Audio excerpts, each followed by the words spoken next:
Good afternoon, everyone, and thank you so much for your time and effort. This afternoon, we have our speaker on the SSS updates and contributions.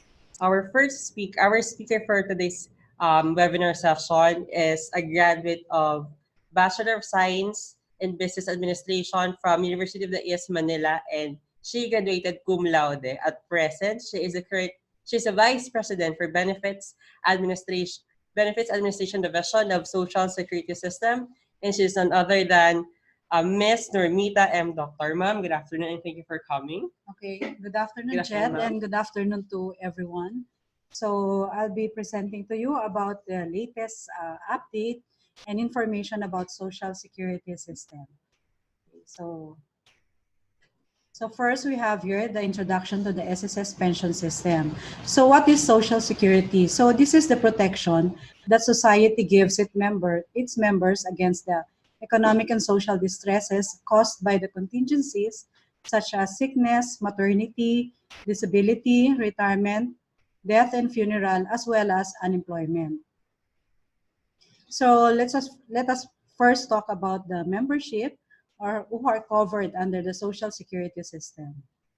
So all private sector employers and workers are coverable under the SSS provided they are not over 60 years old and with at least 2,000 monthly income.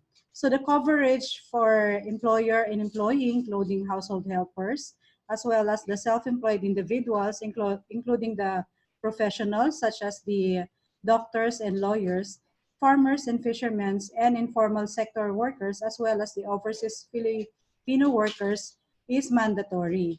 However, we also have here the voluntary coverage, which includes the separated employees and the non-working spouses. So the main revenue generating function of the system is to collect from its member employers and members their monthly contributions wherein both employer and employee share the payment of contributions on a pro rata basis, which are based on 12% of the employee's monthly salary credit with a minimum set at 2,000 and a maximum at 20,000. The employers pays 8% while the employee pays the remaining 4%. Self-employed and voluntary members pay the full amount of contribution, which is 12% of their monthly income, not exceeding the maximum salary credit. So contributions are pooled in investment to finance all the benefits granted to qualified beneficiaries and to cover all operating and administrative expenses. So with the enactment of the new law in 2019, SSS will be implementing series of increases in contributions starting at 12% in 2019 and additional 1% after every 2 years until it reaches 15% in 2025. Also, under the new law, SSS will be implementing a hybrid system where a defined benefit system will be supplemented by a defined contribution system with the inclusion of a mandatory provident fund for members earning beyond the maximum salary credit covered under the defined benefit program. So you will see here in this slide the contribution schedule for employed members and the self-employed members effective 2019.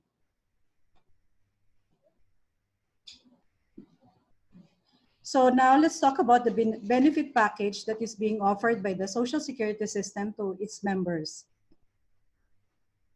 So under the new SSS law, a new benefit will be introduced, which is the unemployment insurance or the involuntary separation benefit. The benefits given to members include pensions or lump sum amount for retirement, death, disability, and allowances for sickness, maternity, and reimbursement for funeral. So with all the benefits being granted now by the SSS, it is now satisfying the minimum levels prescribed by ILO Convention 102. So the important thing that we have to remember here is that continuous and higher payment of contribution will mean access to long-term and short-term benefits in time of contingencies, including member loan privileges. And then we should also remember that higher amount of contribution means higher amount of benefits.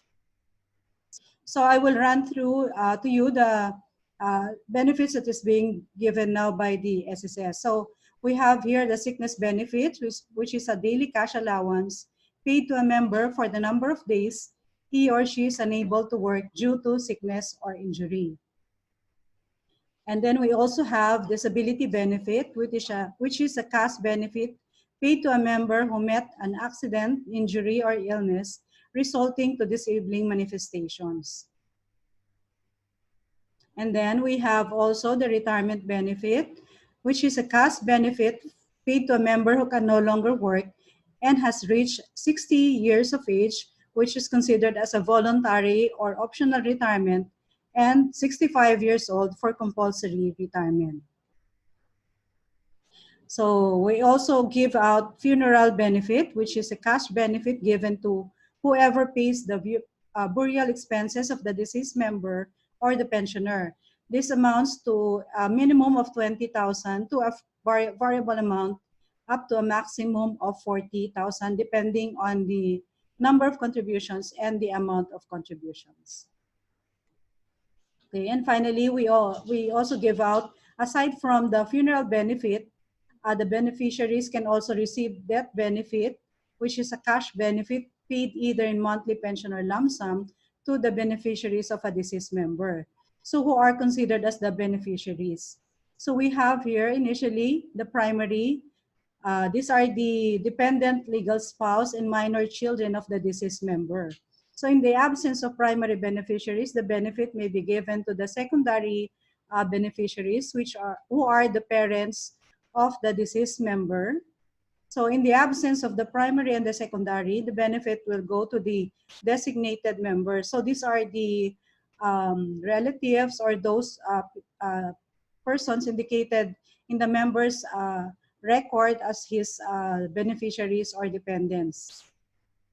And if we have if the member has no primary, secondary, or designated members, the benefit will go to his legal heirs in accordance to the Family Code of the Philippines.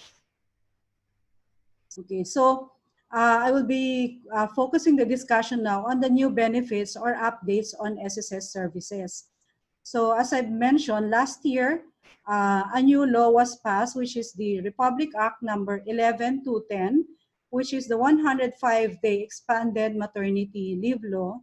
So particularly, I will be talking about the maternity leave benefits for female workers in the private sector. So maternity benefit is a daily cash allowance granted to a female member who has given birth or suffer miscarriage or emergency termination of pregnancy. So who are covered under the expanded maternity leave law. So all female SSS members who have given birth, miscarriage, or emergency termination of pregnancy, regardless of civil status, legitimacy of the child, and frequency of pregnancy. So there's no limit on the maternity leave benefit that is being paid out by SSS.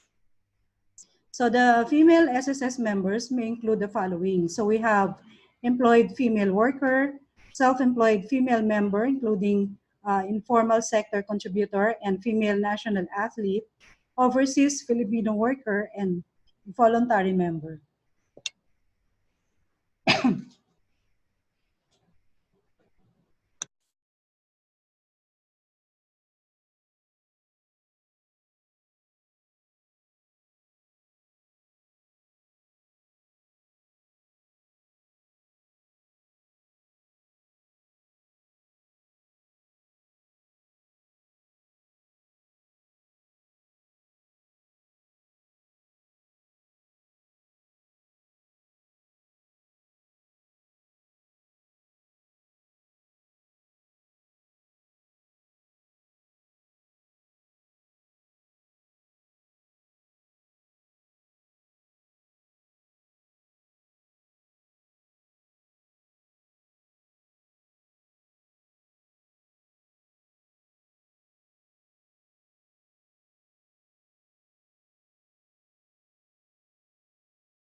So under the okay.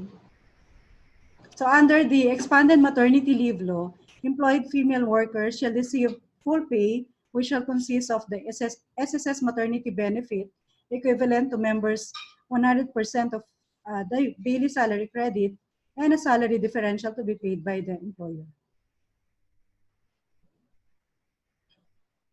Okay. So one of the new features of the EMLL is the allocation of maternity leave for up to maximum of 7 days to the child's father, whether married or not to the member, or in his absence, to an alternate caregiver who is a relative or the current partner living within the same household as the member.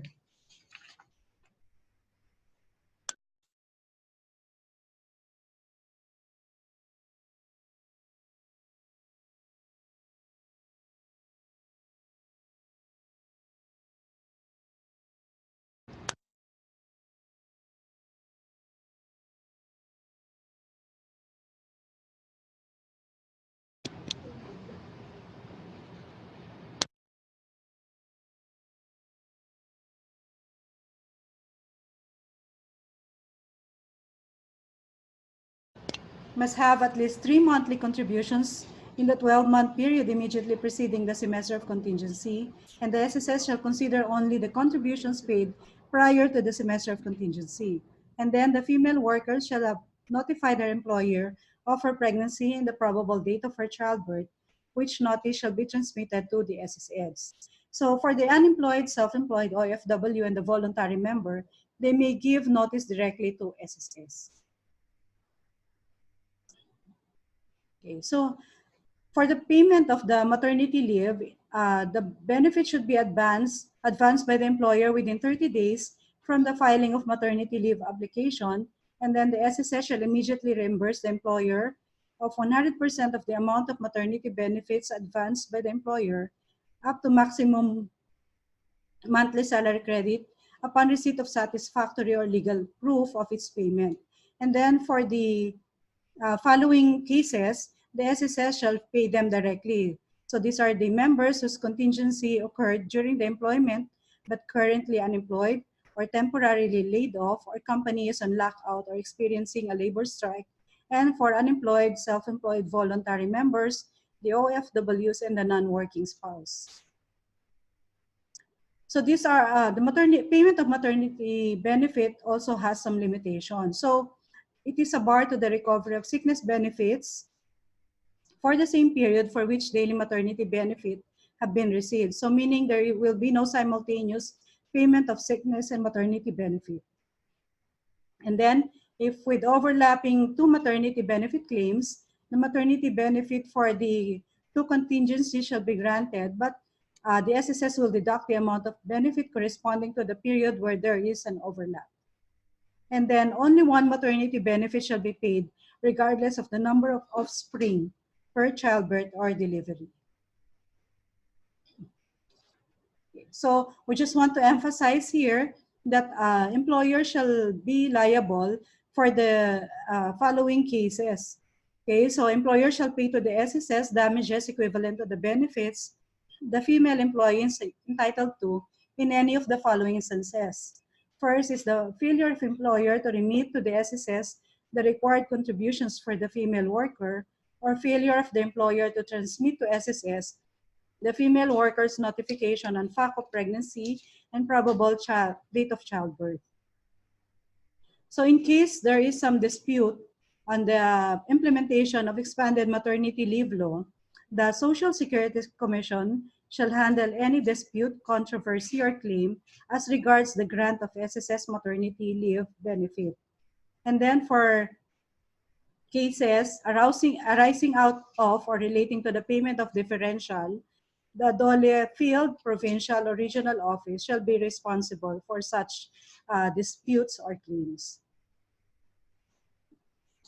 Okay, so maternity benefit shall be filed within 10 years. So we have a prescriptive period in filing maternity benefit. So that is 10 years from the date of delivery, miscarriage, or emergency termination of pregnancy. And then we also have to remember that the effectivity of the expanded maternity leave law is on or after March 11, 2019. So all contingencies prior to March 11, the pertinent provisions of RA 8282 or 11199 shall apply.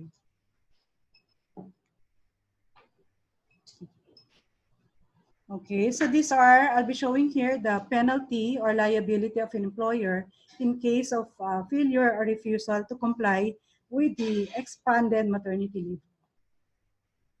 First is a fine of not less than 20,000 pesos nor more than 200,000 pesos, and then imprisonment of not less than 6 years and 1 day nor more than 12 years, and non-renewal of business permits.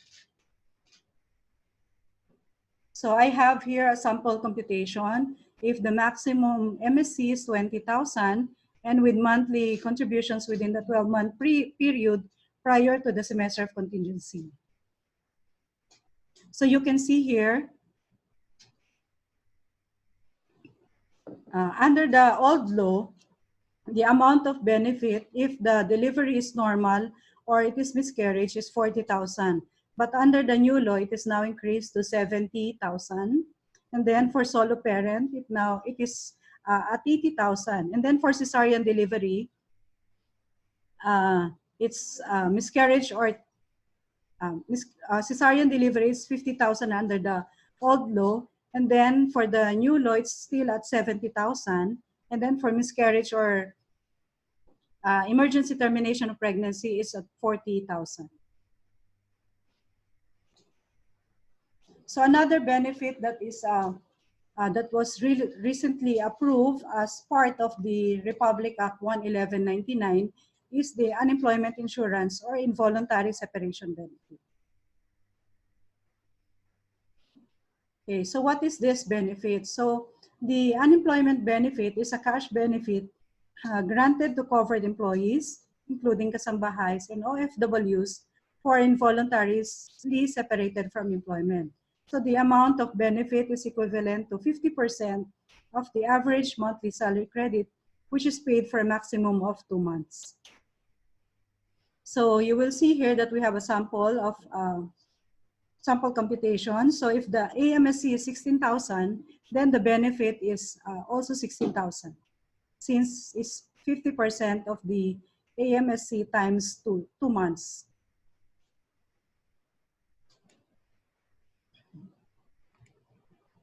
So who are qualified to avail the benefit? First, the member should not be over 60 years old. The member must have 36 contributions, 12 months of which should be within the 18-month period prior to the month of involuntary separation, and then must have no settled unemployment benefit within the last 3 years. And finally, the separation did not arise from employee's fault or negligence. So the filing period of this benefit is within 1 year from the date of involuntary separation, but not earlier than March 5, 2019. So there is also limitation on the availment of this benefit. So this is available only once every 3 years from the date of involuntary separation. And in case of 2 or more contingencies within the same compensable period, only the highest benefit shall be given by the SSS. Okay. So we have another program here, which is the PESO Fund program. So PESO Fund program is a voluntary provident fund being offered exclusively to SSS members. So this is addition or on top of the regular SSS program. So we are giving this program to our members, or we offer this program to our members as an opportunity to save more in order to receive higher benefits in the future.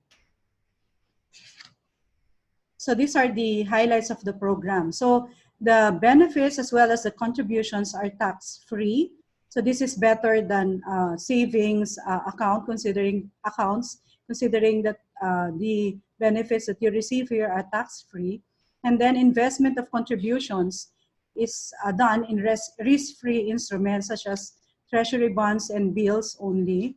And then we guarantee the earnings of your contributions. And we have here the computation of compounded interest.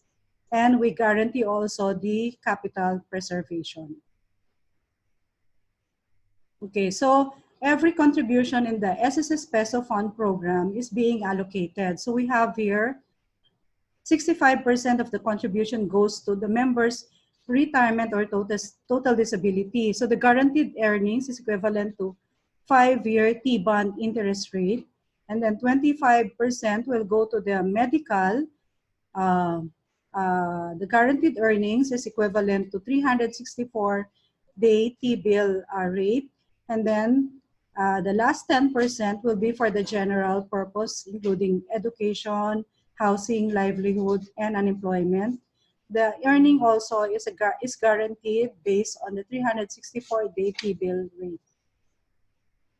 So see, this is the performance of the SSS Peso Fund, which started in 2016. So you will see that there is a consistent increase in the return on investments on the Peso Fund program. So last year, the ROI is already at 5.55%. So who can join SSS Peso Fund? So all employed, self-employed, voluntary, and OFW members who have met the following qualifications shall be qualified to join the SSS Peso Fund. So the members who are 50 years of age and below, and those who have paid contributions in the regular SSS program for at least 6 consecutive months, for the last 12 months immediately prior to the month of enrollment. And then for SE or the self-employed, the voluntary members, and the OFW members should be paying the maximum amount of contributions under the regular SSS program before they can join the SSS Peso Fund. And then the member must have no final claim under the regular program like retirement claim or the total disability benefit claim. Okay.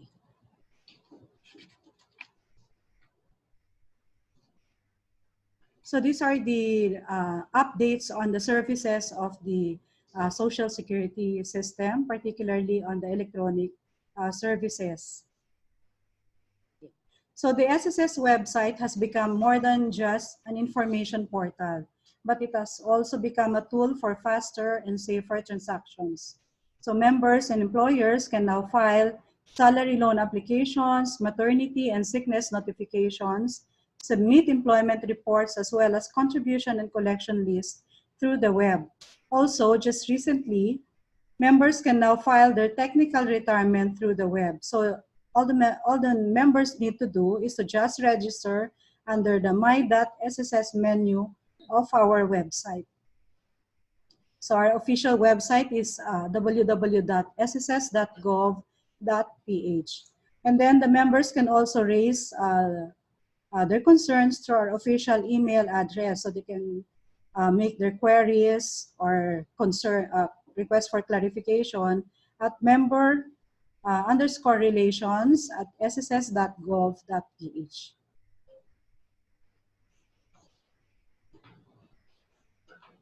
So in addition to the SSS website, SSS now is active in various social media sites. Just look for Philippine Social Security System in the Facebook and YouTube, and Social Security System in Instagram and Twitter. Actually, we highly advise and enjoin our members to like and subscribe to these sites to ensure that you will be informed and updated about new activities, events, and information about your SSS. Okay, so these are the current existing SSS electronic services. We have here the my.sss, the mobile app, text SSS, the interactive voice response system, self-service express terminal, and the e-payment via several portals. So with the improvements made in its information technology, SSS continually aims to make its processes and services faster, more accurate, cost-efficient, and convenient. At the same time, the SSS is encouraging the empowerment of its members to be more active in monitoring their records so as to be aware of any errors, missing data, or unrecorded payments and have this corrected as soon as possible. The official SSS website was launched in 1998 and in its early years was mainly a medium for viewing general information such as procedures and policy updates and accessing personal data such as contribution history, loan availments, and benefit claims. But given the capacity of this online medium to reach out to members here and abroad, SSS started various web upgrades to enable members and employers to perform online transactions, such as filing of salary loan applications and maternity notifications, submission of employment reports and contributions, and loan collection lists. And then a few years after, the SSS website added more options to the menu of online transactions. This included the online issuance of social security numbers for all types of members, employers' electronic filing of sickness and maternity notifications of their employees, and through the web filing of retirement benefit claims for eligible members aged 65, which is the technical retirement age. So balancing online security with ease of accessibility, the website through the my.sss facility encourages members to take a more active uh, monitoring of their contributions. So by allowing members to access and regularly monitor and check their own records, they are encouraged to report errors in records and have this corrected as soon as possible and not wait until they are nearing retirement or file a benefit claim to SSS before they do so. Okay. So another electronic service of SSS is the text SSS enhancements. So this facility was launched in 2010 to enable members to conveniently access their personal records using their mobile phones.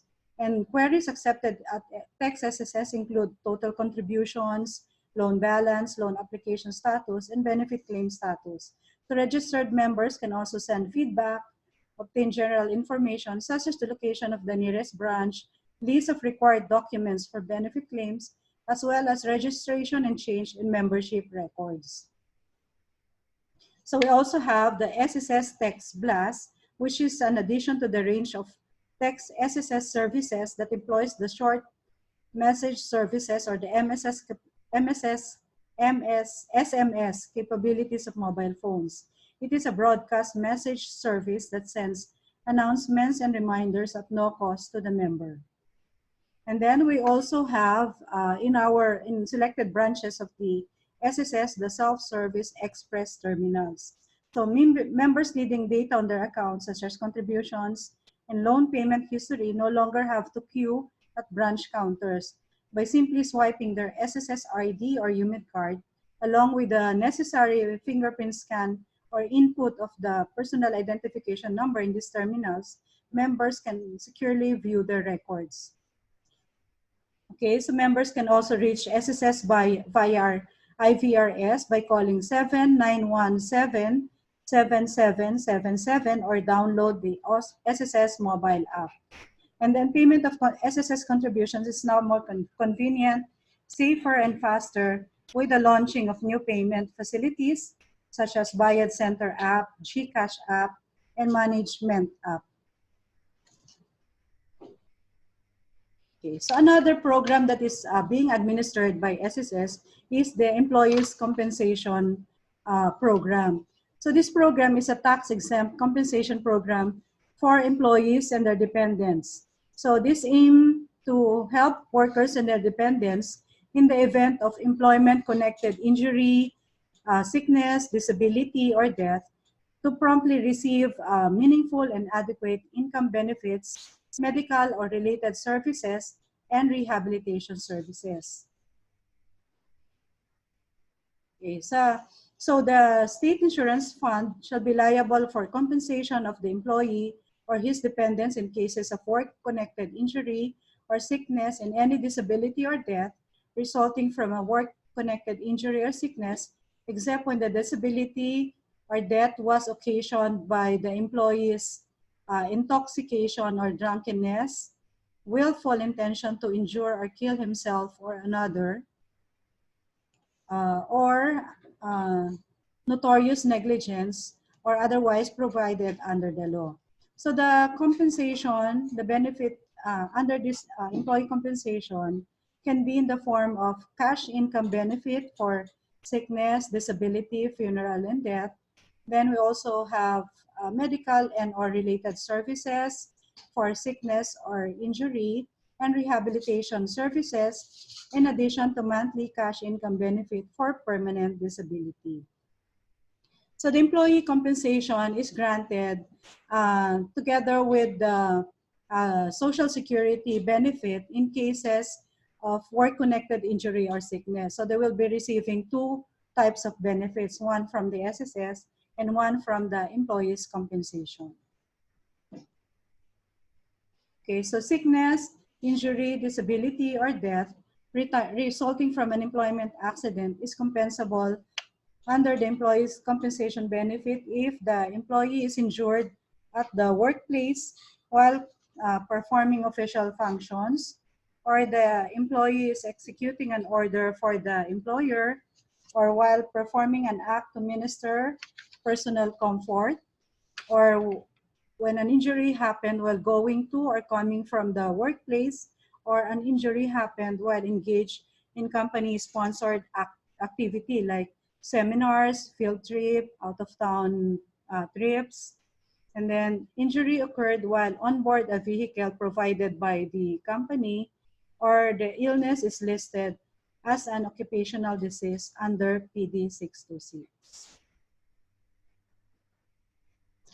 Okay, so we just want to impart to our members that we are all responsible for the SSS, not just as employees, but you are members and employers. You need to be informed of your SSS rights and privileges, and it is a good thing that we have this kind of webinars or seminars for you to be informed about SSS. And then second, we want to remind you to always please monitor your records, especially your contributions and loan payments. Many ways were presented earlier on how to monitor your records with us. And lastly, we also want to request you to always update your records, especially your beneficiaries, so that the benefits due will be paid to the rightful beneficiaries, and avoid delays when you conduct transactions with SSS, especially when claiming any benefits.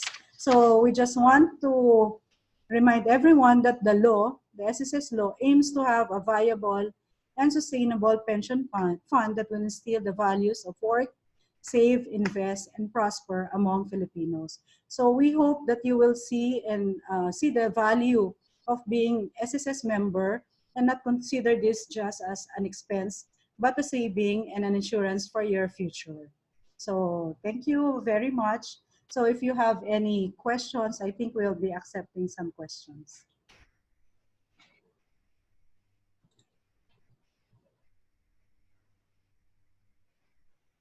Okay.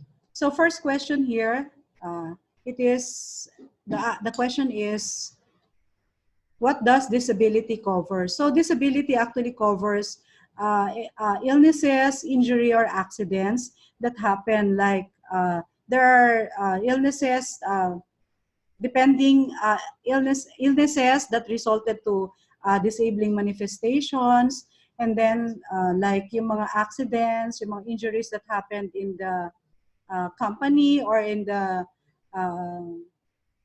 or in your offices. These are covered by disability. But first, the requirement is we have to have a medical certificate from your physician, and then SSS also has in-house physicians that they will be doing the evaluation to determine if the disability is covered and compensable under SSS. Okay. Okay, so the next question is, how does this work exactly for gig jobs such as freelance and online jobs? Actually, for the freelancer or the online jobs, we consider them as self-employed individuals. So they are mandatorily covered by SSS. So we advise or enjoin our self-employed members to register and go to any SSS branch for you to be covered under the SSS and for your protection in the future. Okay. For the peso fund, do you have the data on its efficacy? Also, how do you measure your client satisfaction? And do you have a report on this? So for the peso fund, as I've mentioned earlier, we started implementing this in 2016. So far, we already have a substantial number of, yeah, substantial number of participants under this peso fund, considering that I think we have to remember that under the regular SSS program, the maximum salary credit covered is only up to 20,000. So for those receiving higher than 20,000, one way for you to get a higher benefit when you reach retirement age is contribution to your peso fund.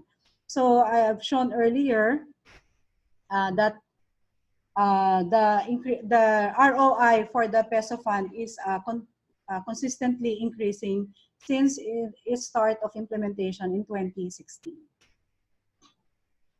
Okay, so another question here.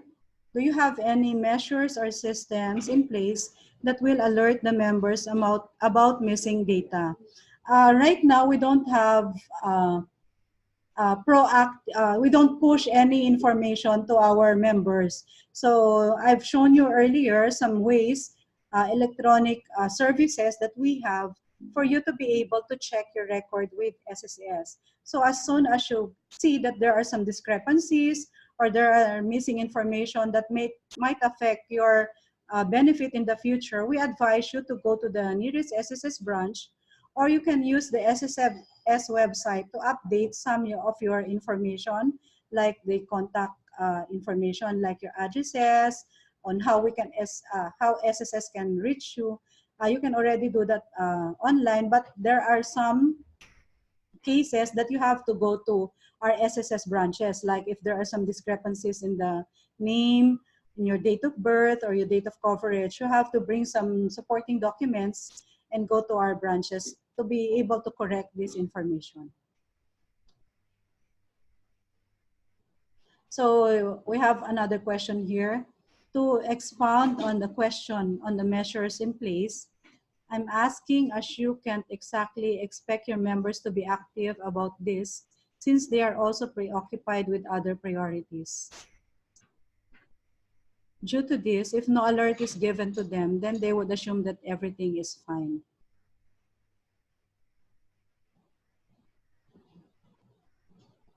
Right now, yeah, well, I've mentioned, but we have planned in the future to send information to our members for them to confirm or to check. But right now, that's the only way is for you to check your record online or go to any SSS branch to check on your information. Going back to the question of disability, does this include mental disabilities? Yes.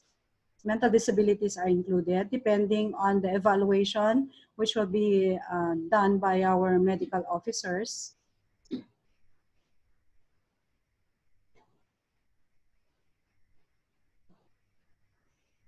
Okay, so another question here is from Marie Cor Militante. So how long is the processing time for SSS sickness and disability benefits? So the processing time for SSS sickness and disability benefits, if there is no problem in the members' records and the supporting documents submitted are complete, then the average processing time is at 10 working days. So from the same source, another question is, why is the maximum salary credit only limited to 20,000 monthly? This has been for the last uh, 10 years already. Do you have plans to increase this as the contributions have already increased? Actually, in 2019, we increased this. Prior to 2019, the maximum salary credit is only 20,000. but we have planned to increase the maximum salary credit together with the increases in the contributions. I think I've shown this in the table previously.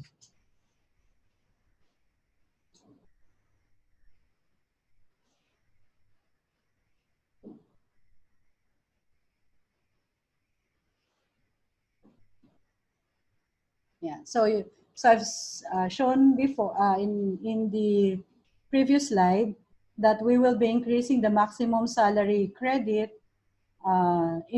before 2019. The maximum is at 16,000, and then effective 2019 it is already at 20,000, and we will be increasing this in an increment of 5,000 per every 2 years until we reach 35,000 in 2025.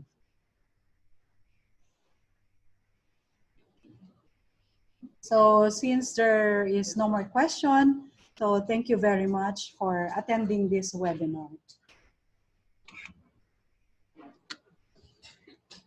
So again, good afternoon, and ma'am, thank you so much for being with us. I hope our members, team of members, and of course, for those who are watching the webinar, I hope you are clarified now with the contributions and shares that we should be minded about. So again, ma'am, good afternoon, and thank you for being with us. Thank you again, and see you on our next webinar.